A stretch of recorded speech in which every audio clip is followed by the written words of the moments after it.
Hello guys, तर मी आहे श्रुती आणि आज मी आले होते खूप दिवसानंतरून माझ्या कॉलेजला, म्हणजेच गव्हर्मेंट पॉलिटेक्निक इथे. तर ही कॉलेज आहे बुरडगाव रोड इथे. तर आज मी माझ्या बहिणीच्या ॲडमिशनसाठी तर आले होते. माझ्या बहीण आत्ताच recently 10th pass out student आहे. तर हे बघा, हे आहे माझ्या कॉलेजचं एंट्रन्स आणि एंटर केल्यासमोरच तुम्हाला एक मूर्ती दिसेल. तर ती मूर्ती कोणाची आहे तुम्ही मला नक्कीच कमेंट करून सांगा. इंजिनिअरिंग कॉलेजमध्ये कोणत्या प्रोफेसरची मूर्ती असणार आहे हे तुम्हाला जर माहिती असेल तर नक्कीच कमेंट करा.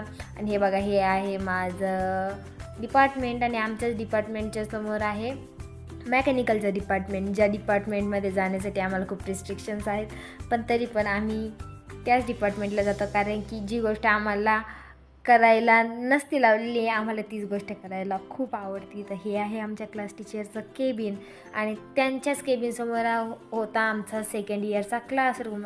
रिनोव्हेशनचं काम चालू आहे आमच्या कॉलेजला, त्यामुळं बघा सगळं खूप अस्तव्यस्त पडलेलं होतं. बेंचेस कसे लावले होते, काय झालं होतं. आता लवकरच आमचं कॉलेजसुद्धा ओपन होणार आहे 3rd इयरसाठी. तर मग तुम्ही पाहू शकता सध्या क्लासरूमची काय अवस्था आहे. ही आहे प्रतिभा.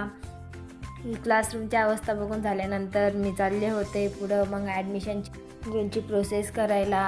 तर मग मी आत्ता इथून निघाले आहे माझ्या डिपार्टमेंटमधून. तर ॲडमिशनची प्रोसेस ही आमच्या कॉलेजच्या बॅक साईडला चालू होती. तर तुम्ही पाहू शकता आमच्या कॉलेजला बॅक साईडला जाण्यासाठी रस्ता केलेला आहे. तर ह्या रस्त्यामुळं पाऊस आल्यानंतर थोडंसं चिखल तरी कमी होतो, नाही तर आधी तर खूप चिखल असायचा इथे.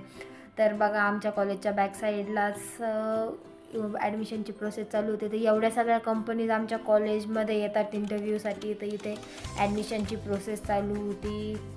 हे सर आमचा फॉर्म भरून देत होता, तोपर्यंत मी बसले होते.